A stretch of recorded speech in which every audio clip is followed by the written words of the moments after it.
రాష్ట్ర వ్యాప్తంగా రైతులు యూరియా కొరత అలాగే రైతులకి గిట్టుబాటు ధర కల్పించాలని నేడైతే రాష్ట్ర వ్యాప్తంగా వైఎస్ఆర్ కాంగ్రెస్ పార్టీ ధర్నాకు పిలుపునిచ్చారు. అయితే ఇందులో భాగంగా కడప నియోజకవర్గంలో కడప మాజీ డిప్యూటీ సీఎం అంజద్ బాషా ఆధ్వర్యంలో నేడైతే ర్యాలీగా నిరసనగా వెళ్తున్నారు. అయితే ఆయన అడిగి తెలుసుకున్నాం అసలు ర్యాలీ ఎందుకు చేస్తున్నారు విషయం. సార్ చెప్పండి, అసలు ఈ రోజు ర్యాలీగా వెళ్ళడానికి కారణం ఏంటి సార్? ఈ రాష్ట్రంలో ఒక దుర్మార్గపు పరిపాలన కొనసాగుతుంది.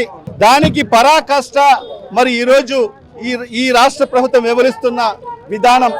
మరి వైఎస్ఆర్ కాంగ్రెస్ పార్టీ ఏదైతే ఈ రాష్ట్రంలో రైతన్నలు పడుతున్న ఇబ్బందులను దృష్టిలో పెట్టుకొని రైతులకు యూరియా దొరకని పరిస్థితి ఉంది.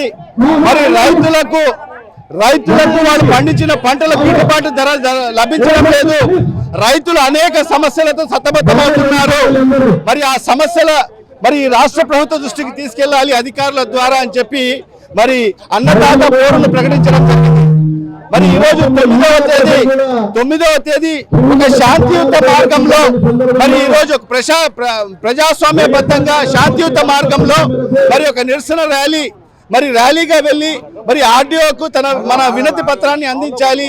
మరి ఈ రోజు రాష్ట్రంలో రైతులు పడుతున్న ఇబ్బందులు వాళ్ళ దృష్టికి తీసుకెళ్లాలని చెప్పి ఆలోచనతో మరి ఈ రోజు ఈ కార్యక్రమం చేస్తే మరి ఈ రోజు ఈ ప్రభుత్వం మరి ఈ రోజు అందరినీ కూడా మరి ఈ రోజు వైఎస్ఆర్ కాంగ్రెస్ పార్టీ నాయకులందరినీ కూడా ఈ రోజు నోటీసులు ఇవ్వడం జరిగింది. ఈ రోజు నాకు కూడా నోటీసులు ఇవ్వడం జరిగింది. అది కూడా ఉదయం 9:20 మరి నోటీస్ ఇవ్వడం జరిగింది. మేము శనివారం రోజు మేము ఈ విధంగా అన్నదాత పోరు అని చెప్పి ఒక ర్యాలీ ప్రశాంత వాతావరణంలో మనం నిర్వహించడం జరుగుతుందని చెప్పి పర్మిషన్ కోసం మరి అన్ని రకాలుగా మరి అనుమతులతో మనము పెట్టడం జరిగింది. కానీ మనకి ఈరోజు 9:20 ఉదయం వచ్చి మీకు ర్యాలీ చేసేదానికి పర్మిషన్ లేదు అని చెప్పడం ఎంతవరకు సమంజసము? 30 యాక్ట్ అమల్లో ఉందని చెప్పడం జరుగుతుంది. మరి 30 యాక్ట్ వైఎస్ఆర్ కాంగ్రెస్ పార్టీకేనా? అంటే మేము చేస్తున్నది ఏమి? మేము ప్రజల పక్షాన మనం పోరాటం చేయడం జరుగుతుంది.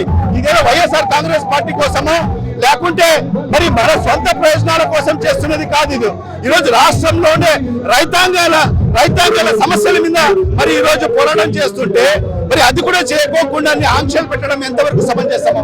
మరి అదే ఈ 30 యాక్ట్ తెలుగుదేశం పార్టీ నాయకులకు వర్తించదు. మరి వాళ్ళు ఏదైనా ఎంత పెద్ద బహిరంగ సభలు చేసుకోవచ్చు. అనంతపురంలో మరి లక్షలాది మందితో ముఖ్యమంత్రి గారు మరి సభలు నిర్వహిస్తున్నారు. మరి ఇక్కడ స్థానిక నాయకులు మరి ఏదో సూపర్ 6 సూపర్ హిట్ అని చెప్పి మరి పెద్ద కార్యక్రమాలు చేస్తున్నారు. వాళ్లకు 30 యాక్ట్ వర్తించదు.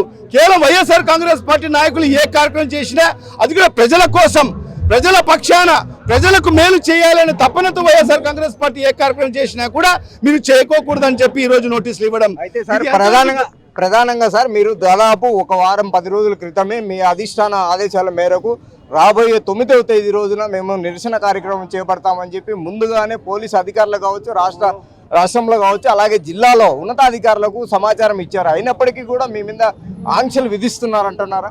ఎస్, కరెక్టే. మేము ఎందుకంటే ఈ ప్రోగ్రామ్ ఏదో అకస్మాత్తుగా రాత్రికి అనుకొని పొద్దున చేసిన కార్యక్రమం కాదు. ఇది 15 రోజుల మునుపు మన రాష్ట్ర అధ్యక్షులు అనౌన్స్ చేయడం జరిగింది. మరి ఏదైతే రైతు పోరని చెప్పి మరి మేము కూడా శనివారం రోజు పర్మిషన్ పెట్టడం జరిగింది డిఎస్పీ గారికి. మరి ఈ రోజు దానికి పర్మిషన్ లేదని చెప్పడం ఎంతవరకు సమంజసం? మరి ఇదే ఖచ్చితంగా ఈ రాష్ట్ర ప్రజలందరూ కూడా గమనించాలి, రైతు సోదరులందరూ కూడా గమనించాలి. మరి ఎందుకంటే ఇంత దుర్మార్గమైన పరిపాలన ఈ రాష్ట్రంలో కొనసాగుతుంది, రెడ్ బుక్ పరిపాలన కొనసాగుతుంది. మరి ప్రతిపక్షాలు ఎవరు కూడా గలవిప్పి మాట్లాడకూడదు. ఈ ప్రభుత్వానికి వ్యతిరేకంగా ఎవరు మాట్లాడకూడదు.